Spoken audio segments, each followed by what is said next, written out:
L'arrivée du général de Gaulle. Le Mexique d'aujourd'hui, c'est le président López Mateos qui l'incarne ce matin du 16 mars, alors qu'il donne l'abrazo, c'est-à-dire l'accolade, au général de Gaulle.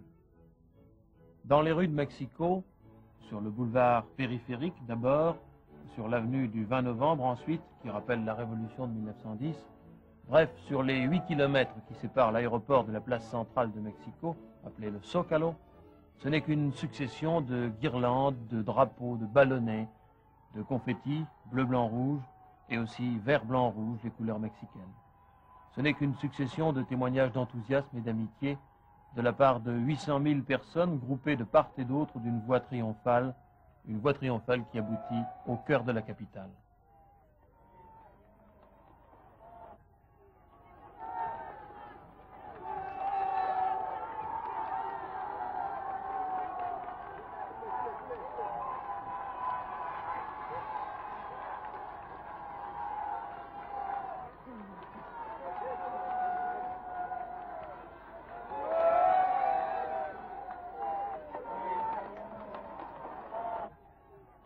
Du Palais national, du balcon d'où le président mexicain, chaque année, le jour de la fête nationale, évoque la lutte du pays pour son indépendance.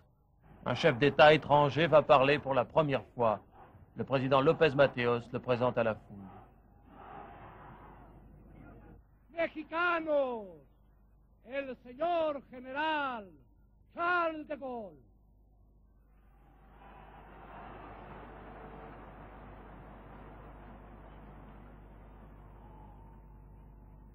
Gracias, señor presidente. Mexicanos, traigo a México el saludo de Francia. Francia saluda a México con amistad. Francia saluda México con confianza. El mundo en que vivimos está en completa transformación, pero también está amenazado de sufrir pruebas espantosas. Desde luego, los problemas que se presentan a todos los estados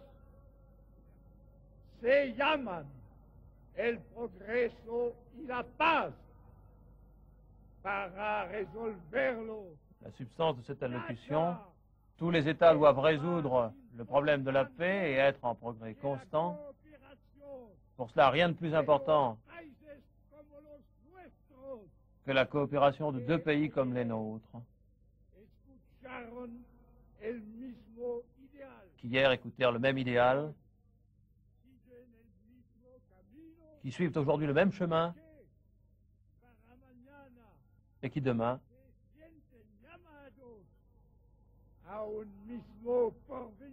seront appelés à un même avenir.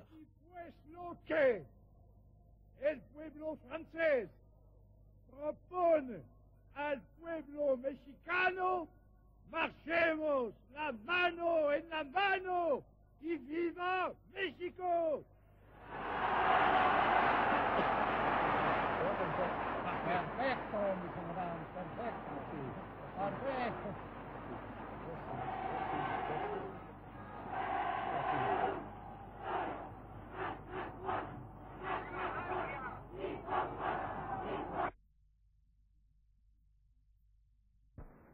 Manifestation d'enthousiasme, cérémonie du souvenir, visite d'amitié, réception protocolaire, le voyage au Mexique comporte tout cela. Pendant que le général dépose une gerbe à la colonne de l'indépendance, les Mexicains sont encore nombreux pour le saluer.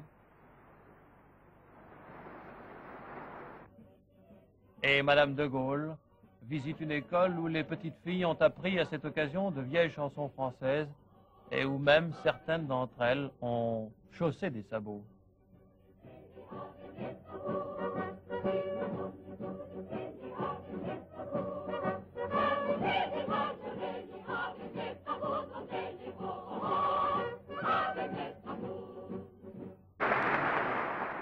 Au milieu d'un enthousiasme que les images définissent à elles seules, cette même journée, 2 heures vont être consacrées à la visite d'une cité ouvrière toute nouvelle, la cité de l'Indépendance, construite à l'initiative de l'actuel président, le président López Mateos, et cela grâce à des fonds réunis par la sécurité sociale mexicaine. Fier de son présent, le Mexique l'est aussi de ses origines. Les héritiers des Aztèques, des Mayas, des Toltèques ne peuvent former qu'une nation à leur image. Le peuple mexicain ne peut être qu'un grand peuple, affirment les responsables du pays. Aussi, le folklore, souvenir d'un passé brillant, est élevé à la hauteur d'une institution. Témoin cette danse des Indiens moros de la province du Michoacán.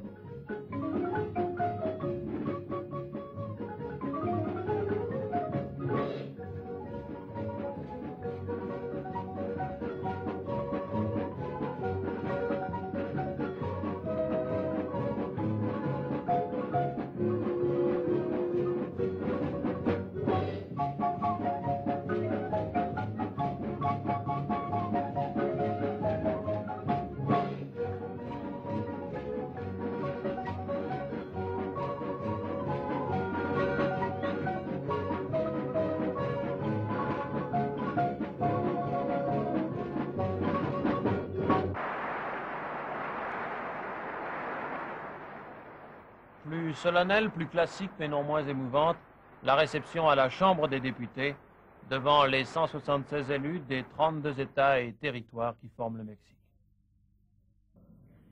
Voici la France, actuellement de nouveau en pleine ascension, qui est essentielle à l'Europe en train de s'organiser.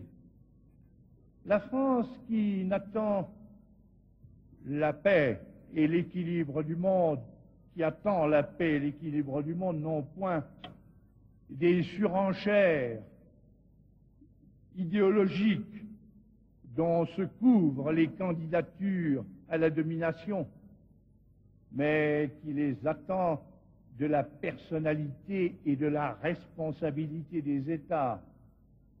La France qui, par instinct et par raison, tend à se tourner vers l'immense potentiel et les réalités croissantes de l'Amérique latine. Et puis voici d'autre part le Mexique, qui a su prendre en ses seules mains son sort et s'affranchir de toutes les entraves que lui laissait un dur passé. Le Mexique qui, parmi tous les États latins de l'Amérique, donne l'exemple d'une solidité politique, d'un développement économique, d'un progrès social éclatant. Le Mexique qui, sans méconnaître aucunement ce qu'il y a de fécond et de naturel dans les relations massives qu'il entretient avec son grand voisin du Nord, se sent par toutes sortes d'affinités attiré en même temps vers les États européens et en particulier, j'ose le dire, vers le mien. Entre la France et le Mexique tels qu'ils sont, de part et d'autre de l'océan, le resserrement de leur rapport politique direct compterait sans doute pour beaucoup, et heureusement, dans le destin de nos peuples et dans celui de tous les hommes.